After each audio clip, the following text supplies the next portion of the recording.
मला माहित नव्हतं की माझी तब्येत सुधारणार नाही तर अजून बिघडणार आहे. जेव्हा मी या चॅलेंजची सुरुवात केली ना, तेव्हा मी आधीपासूनच आजारी होते. पण मी विचार आजारपणात मी दुसरं काही करू नाही शकत, पण माझी सोशल एन्झायटी नक्की घालवू शकते. म्हणून मी सुरुवात केला ह्या 100 डेजच्या व्लॉगिंग चॅलेंजची आणि दाखवायला लागले माझ्या लाईफ मधल्या सगळ्या गोष्टी. पण मला माहिती नव्हतं की माझी लाईफ मला अजून काय काय दाखवणार. व्लॉगिंग करणं आणि कंटेंट क्रिएट करणं हे किती कठीण असतं हे मला आज जाऊन कळतंय. कारण सुरुवातीपासून तर या गोष्टींना माझा विरोधच होता. आणि आज मी जेव्हा ह्या गोष्टी करते ना, तेव्हा मला असं वाटतंय की बस कन्सिस्टंट राहायला हवं. कारण की आजार पण आहे मान्य करते, पण जर मी एखादी गोष्ट सुरू केलीये तर मी ती पूर्ण जर नाही करू शकत तर ती सुरू करण्याचा अर्थच उरत नाही.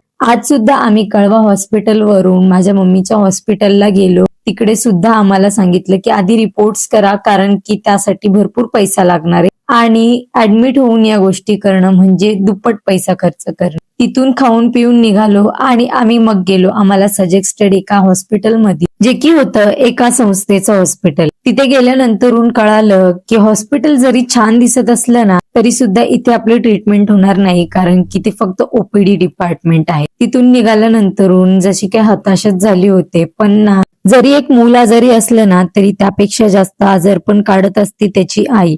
जितके मी कष्ट बघतीये ना माझ्या मम्मीचे, तर मला आता वाटत नाहीये की मी ट्रीटमेंट थांबवावी.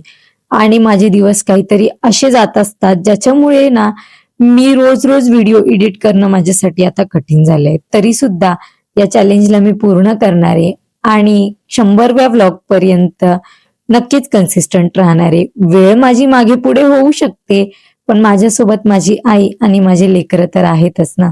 Bye bye.